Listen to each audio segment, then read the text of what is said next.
scammed. It was just a horrible nightmare. Overlooked. They dismissed me. Sorry. And even ghosted. It's like, are you taunting me every month? You made the call. Somebody said, why don't you try Contact 6? Contact 6. I'm going to contact Contact 6. And we got to work. You guys were on it like so quick. In 2025, Contact 6 watched out for you. There's no way I would have got a penny back from them if it wasn't for Contact 6 being involved. And your wallet. I can't thank you enough. From renovation disasters to social media scams, in 2025, our consumer segment helped save people over $500,000 and resolve nearly 200 cases. I'm Jenna Sachs with Contact 6. Thanks for joining us. Over the next hour, we're highlighting some of your stories and looking back on how we were able to help this year. It's a picture on every one, and that's not my vehicle. We're talking about thousands of dollars with my name attached to it, my address attached to it, but not my vehicle. To me, it's like, are you taunting me every month?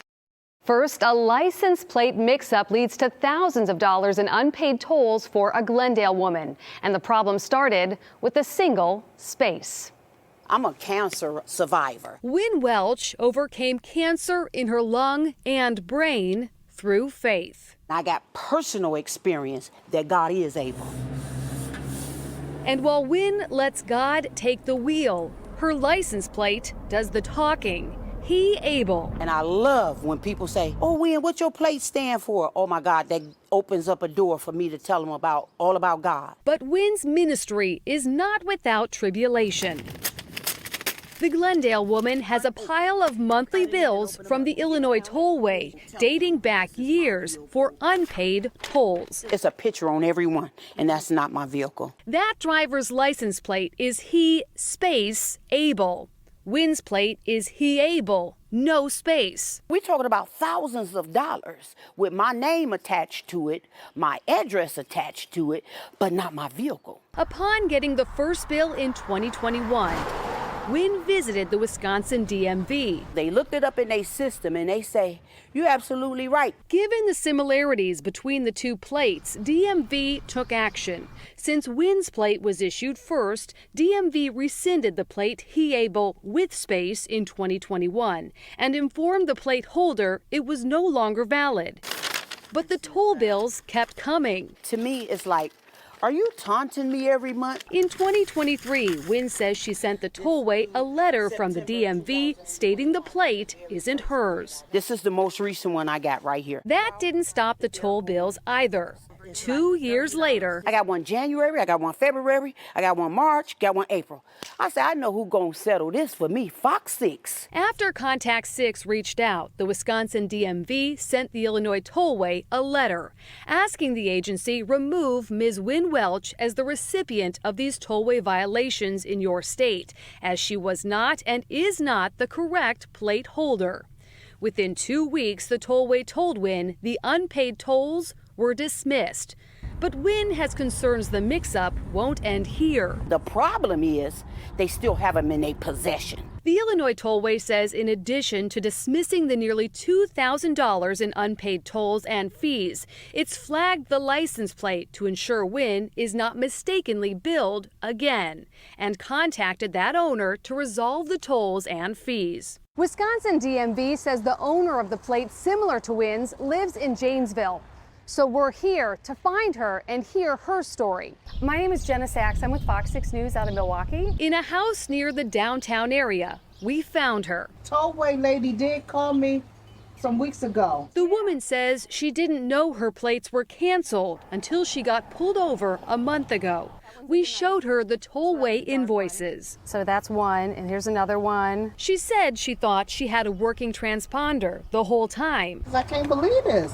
Right. What is happening? She showed us the plate she'd already removed from her car.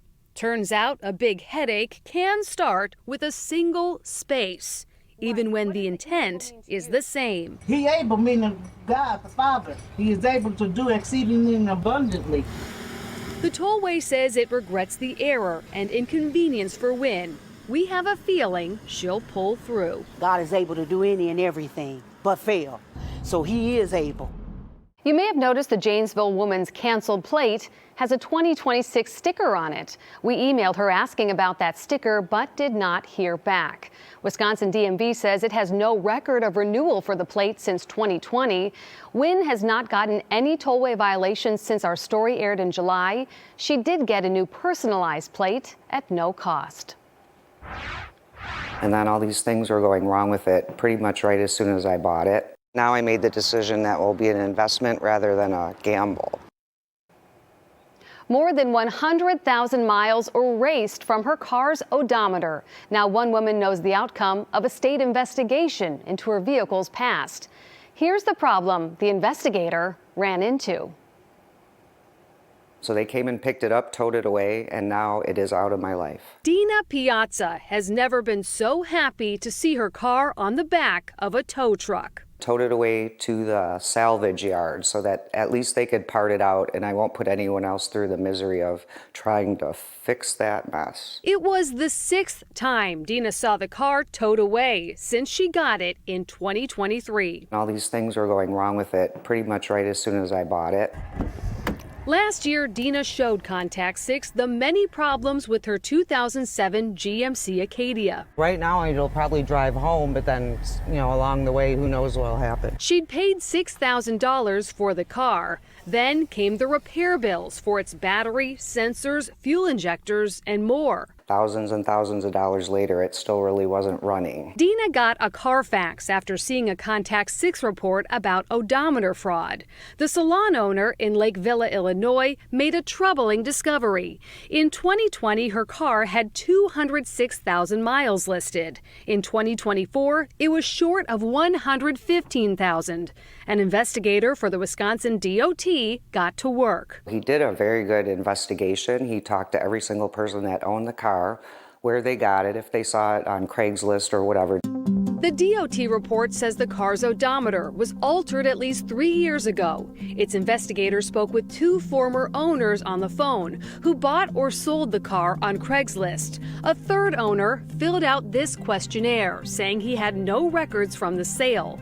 The state closed its case, saying without knowing who the third owner sold the car to, it could not establish a clear chain of ownership, nor a clear mileage history. I do feel like they could have pursued that guy a little bit more. It becomes more difficult when there's private transactions, so that's me selling to another individual. The DMV says a big challenge with private car sales is that people don't fill out the required paperwork, like the reassignment on the back of the title or the odometer reading. It's very frustrating because at the end of the day, we want to help the consumer. Carfax suspects there are 32,300 vehicles in Wisconsin with rolled back odometers. In 2023, it showed Contact 6 how miles can be erased in seconds with an electronic device. Wisconsin DMV has worked with law enforcement on 3 odometer fraud cases now pending in federal court. We definitely have developed better techniques and investigative skills of how we approach these cases and are also being more proactive in researching them and identifying them. At first, I was happy that he did all that work, but then really nothing got resolved. As for Dina, after selling her car parts for $720 last month, she bought a new car from a Wisconsin dealer. No trouble, no funny sounds, no nothing. And you can bet she verified the mileage. So this is like the end of this story right here. Whether Dina's odometer was intentionally altered is unclear. Carfax estimates about 14,000 cars in the Milwaukee area have rolled back odometers, an increase of 11% over last year. This as the demand for used cars remains strong. Still ahead, a surprise bill claiming one home used enough water to fill 7.5 Olympic-sized swimming pools. If I used $5 million gallons, that would have drowned the whole block. Why one man is on the hook for thousands of dollars and how he even got the bill in the first place. You're watching the Contact 6 Year-Ender Special. We're back in less than 3 minutes. You guys were on it like so quick that it actually worked out. So yeah, and I'm super happy. I really appreciate it.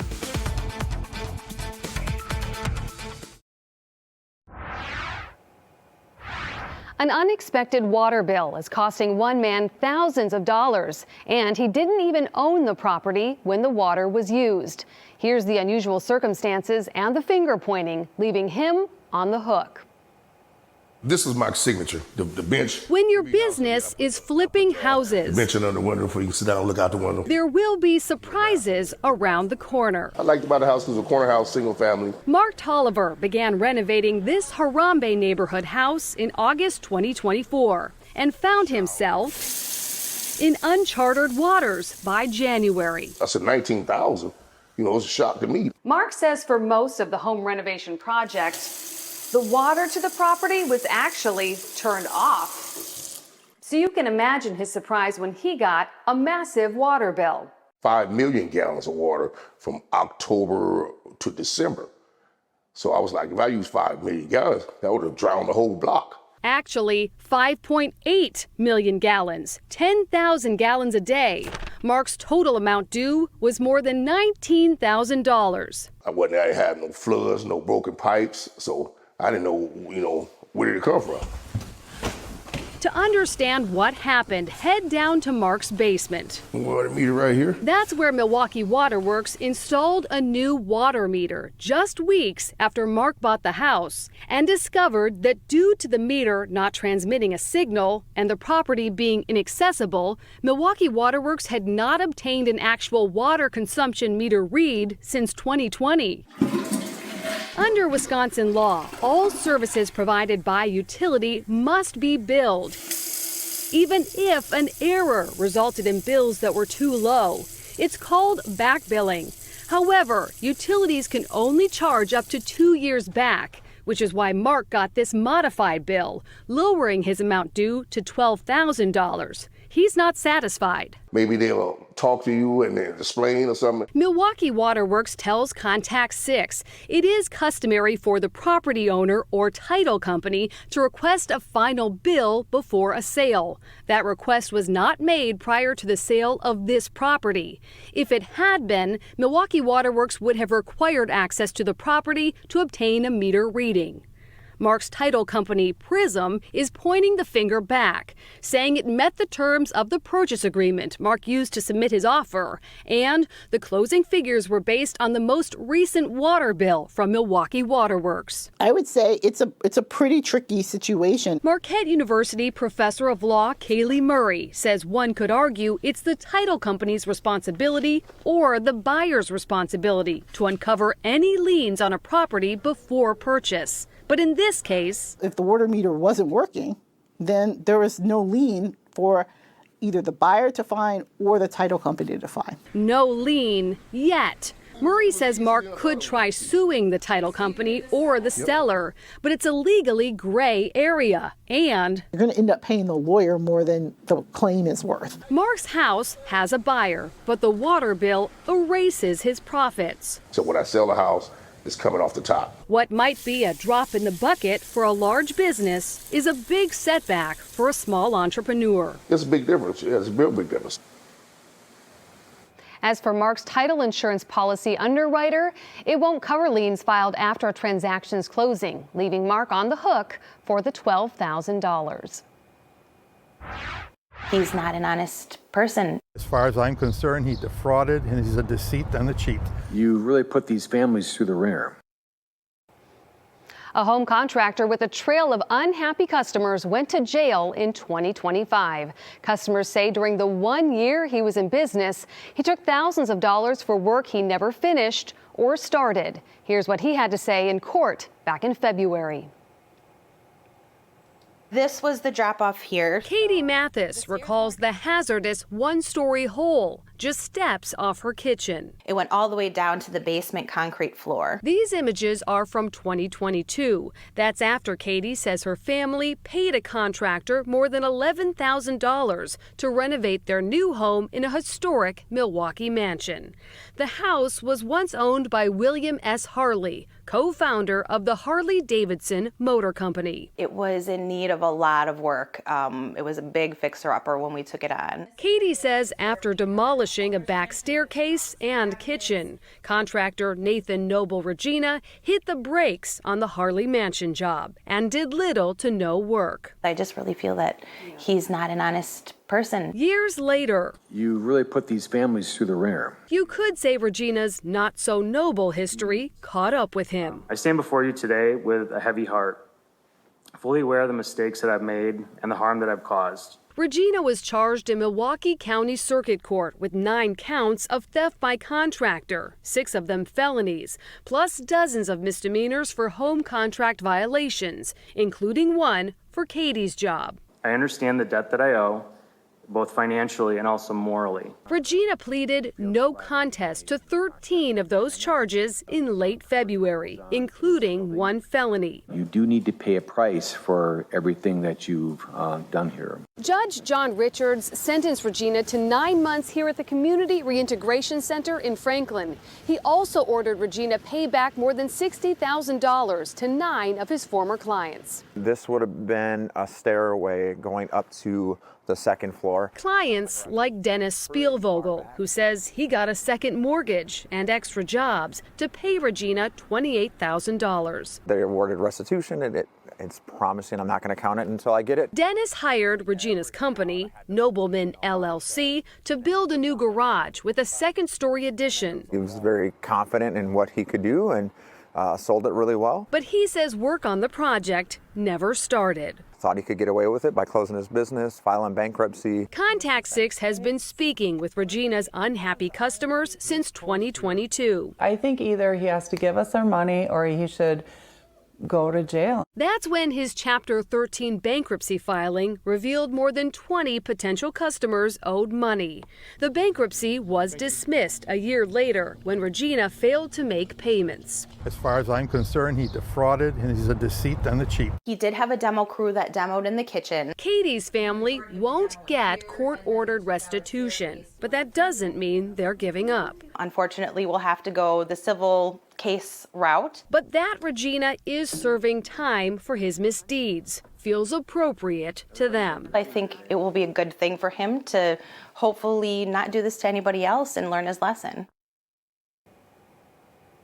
Regina pleaded no contest to 1 misdemeanor violation for the Harley Mansion job. According to the Wisconsin Department of Corrections, he's now on active community supervision. It's not funny. A scammer impersonating a Milwaukee comedian tries to trick a fan. It's like whack-a-mole. As soon as you get one down, you get 10 more.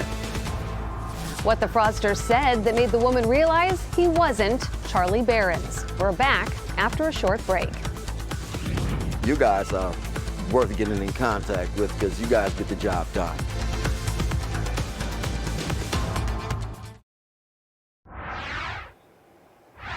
Student loans are the biggest form of consumer debt after mortgages. Many borrowers who work in public service are counting on loan forgiveness, but claiming it can be a challenge.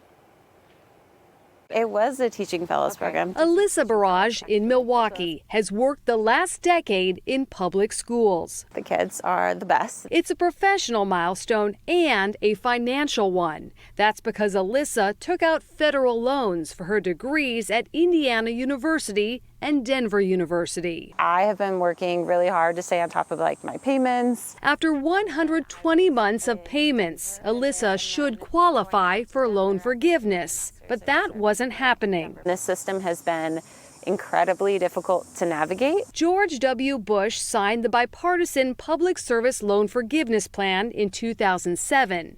Its intent to keep college graduates in public service jobs despite the lower salaries. You try to be patient, but there's a lot of financial pressure on families right now. Alyssa tracks her progress at studentaid.gov and says despite making 122 payments, her payment count showed just 111. I do think that I am definitely not the only person in this situation. She's not alone. The Wisconsin Coalition on Student Debt says it's an unprecedented time for the Department of Education, reacting to administrations with widely different policies about loan forgiveness, not to mention the payment pauses, court challenges, and layoffs. It's a very confusing landscape, and it's not going to get simpler. anytime soon. The average debt of an eligible public servant is about $88,000. But right now, there's a backlog of applications waiting for loan relief. This particular borrower, I want to point out, did exactly the right thing in terms of really monitoring the payments that she made. Teachers in particular have a lot of pressure on them. Contract6 wrote to the U.S. Department of Education on Alyssa's behalf. She says 2 days later, her loan status changed. And then it said, congratulations, you've now met your obligation for this loan. So that was like, I honestly was in disbelief when I saw that. I'm still a little in disbelief. In late October, Alyssa got a refund for her overpayments on her student loans as well. That was in addition to the student loan balance that was waived. I think the thing with celebrity impersonation scams is that people want them to be true. We get these things all the time, is the sad truth of it. He's a comedian known for his viral videos about the meaning of Midwestern nice. But there's nothing funny or nice about the scam attempts in his name. I spoke with Charlie Behrens to get his reaction to one woman nearly losing hundreds of dollars. All right, who's ready to eat? We got brats for dinner, marshmallows for dessert. The Charlie Behrens you've seen online might ask you for a brandy old-fashioned. Doesn't matter how you cut the slice. The important part is you're using a buck knife, okay? Or maybe he'd ask for a lift to Culver's. Could I get 1 scoop of custard, extra ketchup? But one thing he'd never ask for is money outside the legitimate ticketing websites for his comedy shows. Like if you get a DM from me asking for your fishing spot, that could be legitimate, but aside for that, it's not me. Behrens is a stand-up comedian who also racks up millions of clicks online for videos playfully showcasing life in Wisconsin. Oh, sorry. Oh, sorry. Oh, sorry. But Behrens finds no humor in his fans being scammed. I just have a lot of empathy for people because it's very hard it's getting harder and harder to decipher what is true and what is not true online. In early March, a 60-year-old Glendale woman thought she got a message from Behrens on TikTok. When she asked about his upcoming shows, the scammer offered to help her get tickets, then suggested they move the conversation off the platform.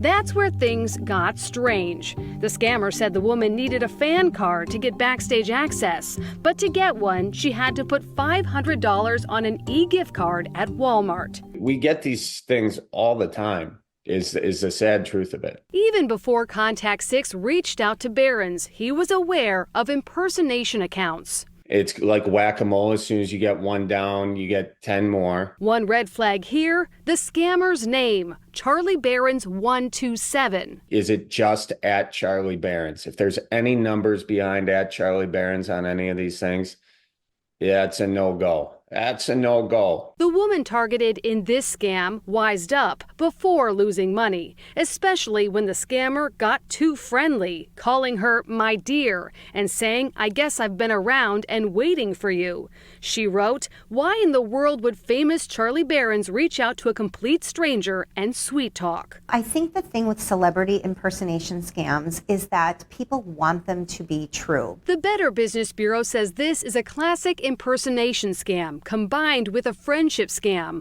which alongside romance ranked number 3 on the BBB's riskiest consumer scams in 2024 and number 1 in dollars lost. They're going to ask for payment in an untraceable method, such as a gift card or a loadable gift card or wire transfer or crypto. Behrens worries the impersonations will only get worse as more fraudsters embrace AI. The lack of any regulation around AI. I mean, there's more regulation on a bratwurst than there is artificial intelligence. Behrens has been hearing about social media impersonators for years. To make sure a page is verified, look for the blue check mark. For more information from the BBB on impersonation scams and AI, just find this story on our Fox Local app. Still ahead, senior living can be costly, and one family is waiting on a big refund. What you need to know about entrance fees so your paycheck isn't next. Not too long after she moved in, I was starting to see things that I was questioning. Plus, families trust assisted living centers, but are they getting what they expect? The truth about memory care. We're back in less than 3 minutes. I can tell you 110% there's no way I would have got a penny back from them if it wasn't for Contact 6 being involved.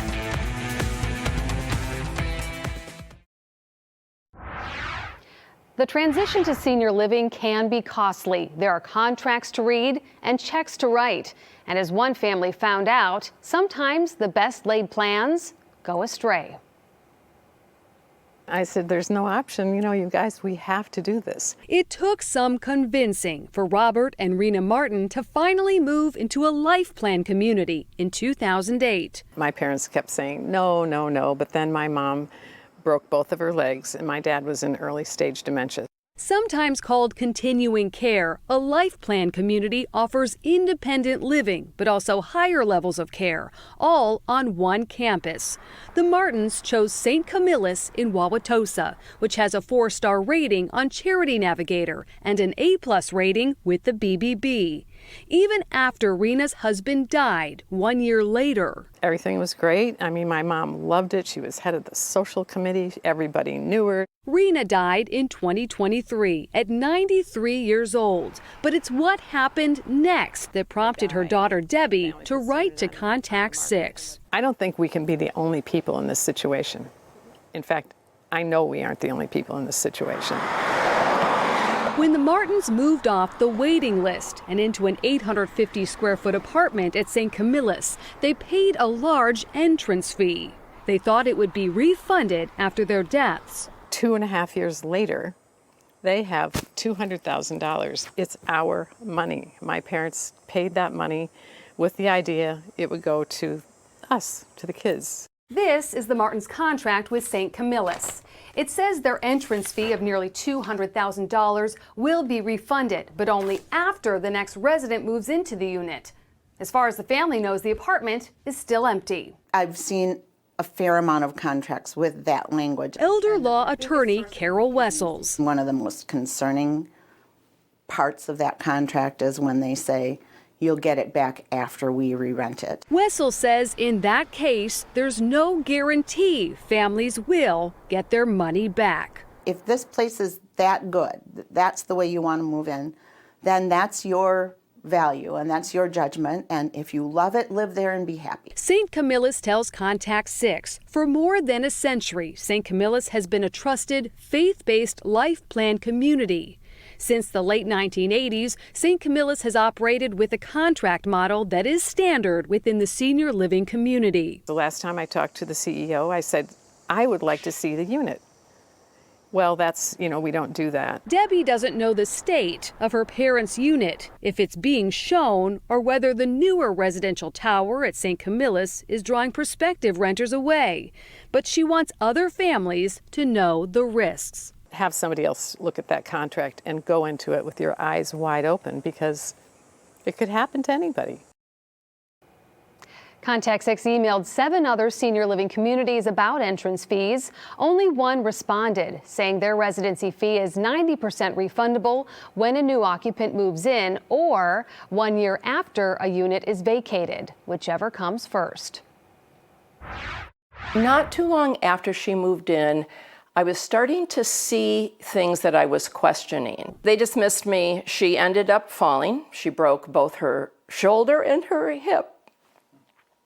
At the end of her life, she was in so much pain, physically and emotionally. And I really felt it didn't have to be like that. Families put a lot of trust in what's called memory care, yet the term has no legal definition in our state. The Alzheimer's Association says that's creating confusion, inconsistent care, and safety concerns. She was very social, very outgoing. Marilyn Theot's mother, Marilyn Brown, was meticulous about her appearance. She was showered every day. Her hair was done. Her makeup. She wouldn't even go to the grocery store without her makeup done. So when Theot's mom stopped bathing at her assisted living facility, it was like an alarm bell for her family. Staff that has training in Alzheimer's and dementia know how to get those patients and residents to do the things that they need to do.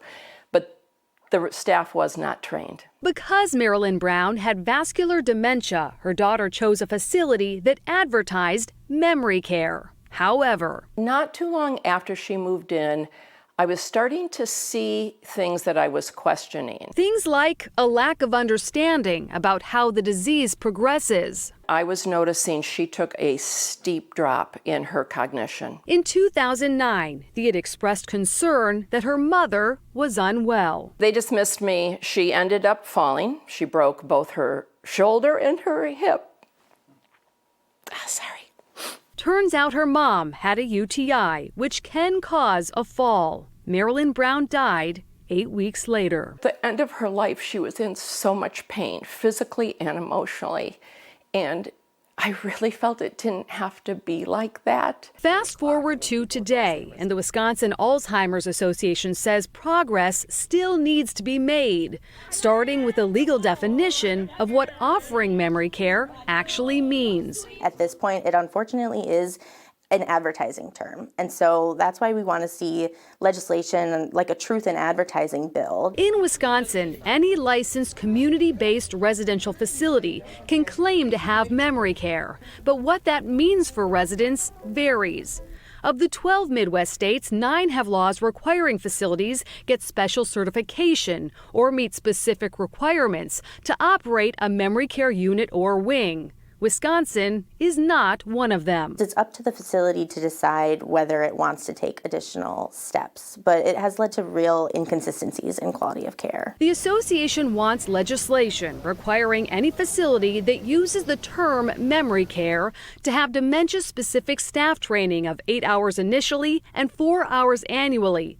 Also a safe, capable physical environment and a tailored care program. It's important because people with dementia require nuanced care, and they have, they're our most vulnerable, most complex residents of these facilities. So do providers feel families are being misled? I don't think that that's a widespread issue. Wisconsin Assisted Living Association President Mike Pahowski says facilities must already provide, quote, adequate training to staff that's specific to the client group, covering safety risks, disease processes, communication skills, and more within 90 days of starting employment.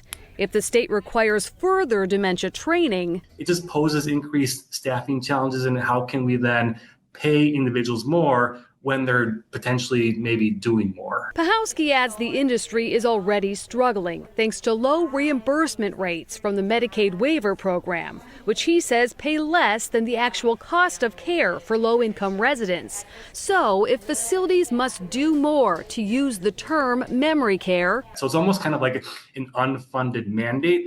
How can we pay that without increased reimbursement from a Medicaid standpoint? This is my father-in-law, Dennis. 3 years ago, I thought I went about it much smarter. Thea was tasked with finding memory care again for her father-in-law. They said their people were trained and that they were going to do activities specific to memory care. And basically we moved my in-laws in, and they had none of that. Dennis Thea had dementia and was supposed to be in a locked wing. That's because 60% of people with dementia wander at some point. On 2 different occasions, went to visit and found him outside in the parking lot wandering. He died in January. Now his daughter-in-law is sharing her experiences in hopes of helping those who can't advocate for themselves. I just don't want anybody else to go through it. It's too late for my mom, but it just wreaks havoc on everyone. So what's next? The Office of State Senator Romaine Quinn in Rice Lake says he's exploring potential legislation on memory care, but it's still early in the process. A business took her heirloom piano for repairs, but never gave it back. They hold a lot of sentimental value for people. Why would you refurnish a piano if you didn't care about it? Why this woman isn't alone in her experience. Plus, a woman loses her husband of 62 years. Then the government declares her dead, too. The hurdles she faced trying to revive her status. You're watching the Contact 6 Year-Ender Special. We'll be right back to wrap things up. I kept threatening him, I'm going to call FOX6 on you guys.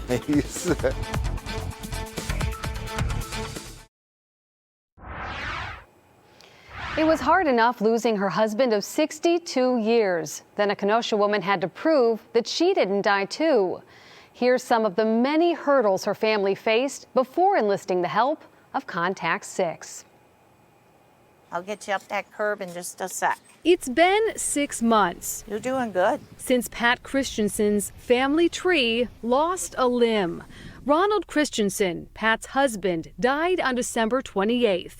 But there's a reminder of him. That's the tree. In Southport Park in Kenosha, where in May, Proco Funeral Home held its memorial tree planting ceremony for those laid to rest in 2024. She was really happy to be here and she was a part of it. Pat is feeling the weight of her loss, but she's had more emotional burdens to bear. That's because in the eyes of the government and on its official records, Ronald wasn't the only person who died.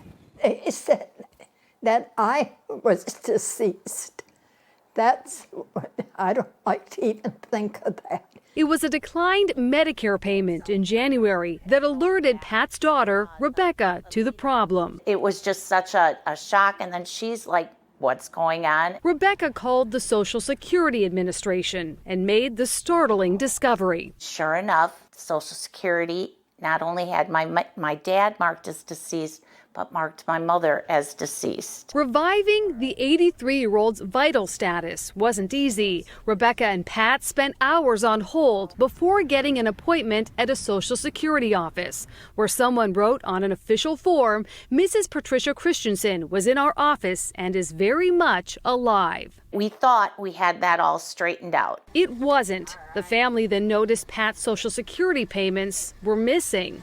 Rebecca made another call. They had her marked in a suspended status. And I'm like, what do you mean suspended? The agency told Rebecca it was a mistake and released Pat's money. Everything seemed back on track. She's getting her payments. Let's, be done with this. But in April, payments stopped again. That's when she received a letter and it said her payments are suspended again. Frustrated, the family decided to bring in Contact 6. Because I've seen you on television, so you do help with things. And we did. The Contact 6 associate producer got the family a direct contact at Social Security. That's when the whole thing just went topsy-turvy. She said that they did send the payment.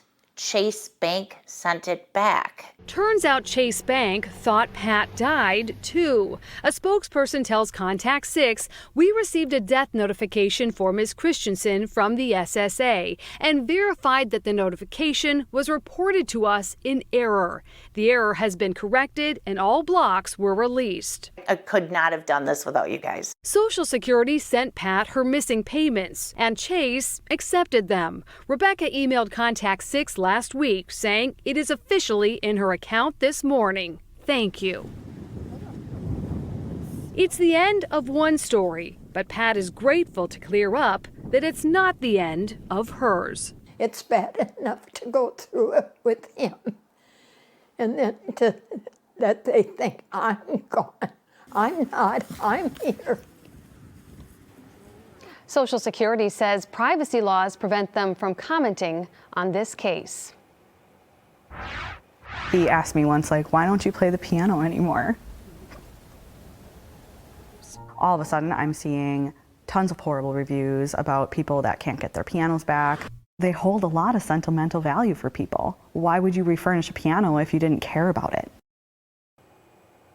People trusted him with family heirlooms. Years later, they're wondering where their treasured items went. The big question, did their stories end on a bad note?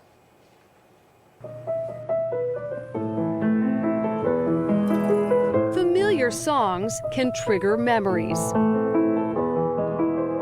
When Cassandra Kaminsky plays, she remembers her grandparents. My grandma, she helped raise me and she wanted to give me lessons. Cassandra was about 12 when her grandma helped her pick out this Charles Frederick Stein, built in the 1930s. I would spend hours after school every day before doing homework playing the piano just because I enjoyed it that much.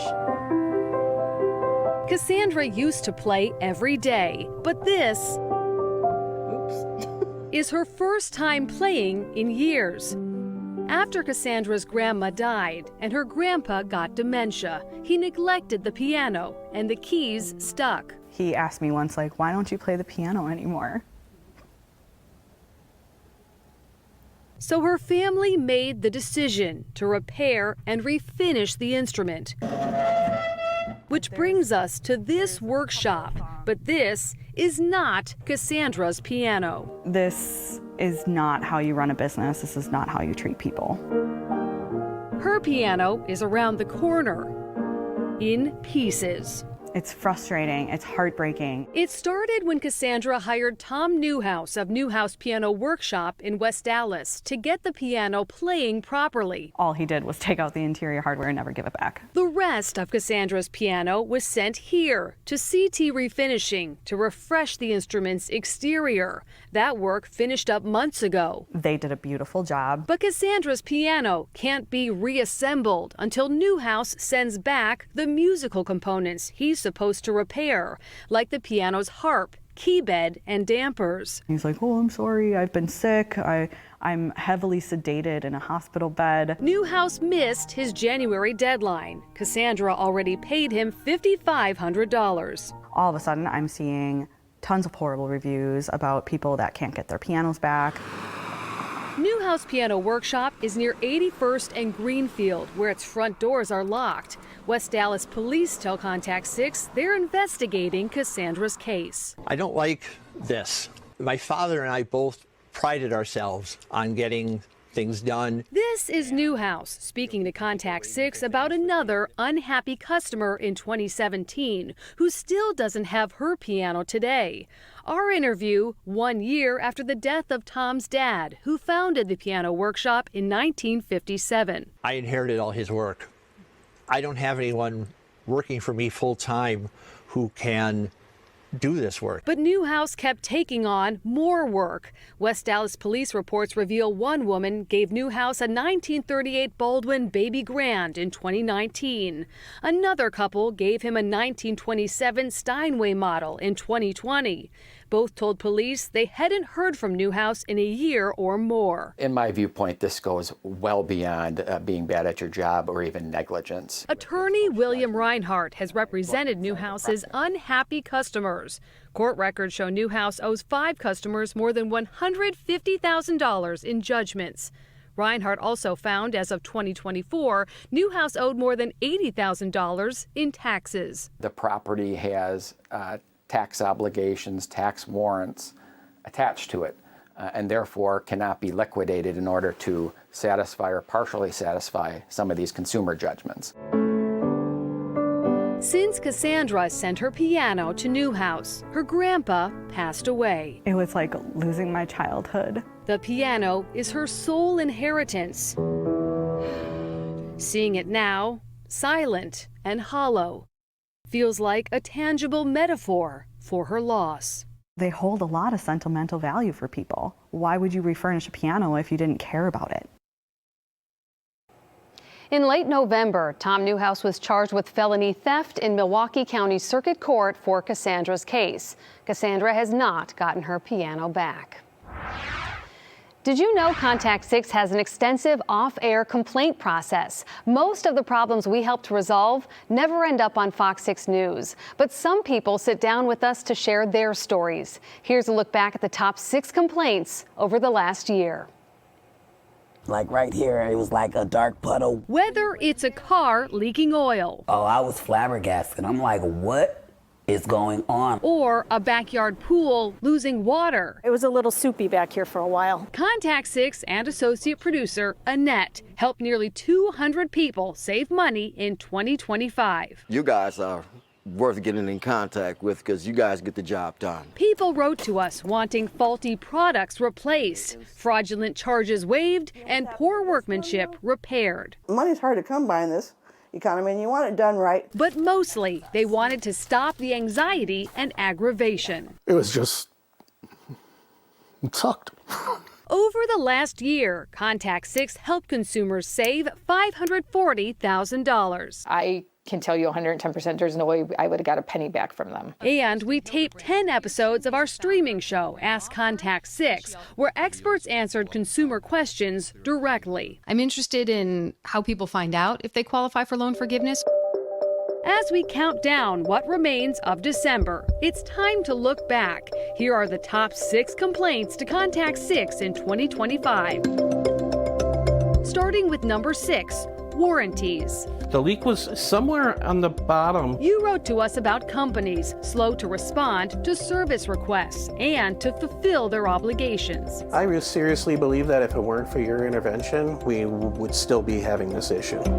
Number 5, medical and dental billing. They had processed the claim incorrectly. Consumers were unhappy with insurance denials and billing mistakes. This is about as convoluted as you can get.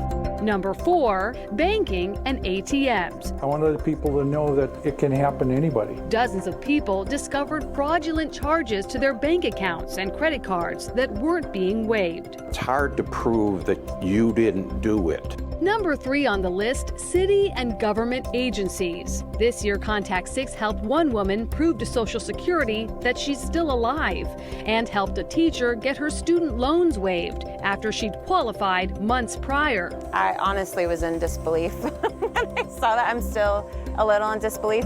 Number 2, auto repairs. Consumers took issue with oil changes, businesses that failed to fix their problems or created new ones. It was just a horrible nightmare, and it was a huge inconvenience. And finally, the number 1 complaint to Contact 6, home contractors. He just completely ghosted me. Contact 6 got 55 complaints about contractors who left them with cracking concrete, incomplete roofing projects, and more. I feel like I was scammed. Before you give up on a consumer problem in 2026, remember, Contact 6. Contact Jenna. You can always file a complaint form with Contact 6 on fox6now.com. I can't thank you enough. I can't thank you enough. If you have a consumer complaint, log on to our website, fox6now.com, and you'll see the button right on our home page, or scan that QR code with your smartphone and it'll take you right to the complaint form. You can watch all these stories and more always on demand on Fox Local. It's a free streaming app for your phone or smart TV. Thanks for joining us for this look back on Contact 6's impactful year. And a special thank you to our associate producer, Annette, for her hard work behind the scenes securing resolutions. Remember, Contact 6 will still be here working to help you with refunds, replacements, repairs, and more in 2026.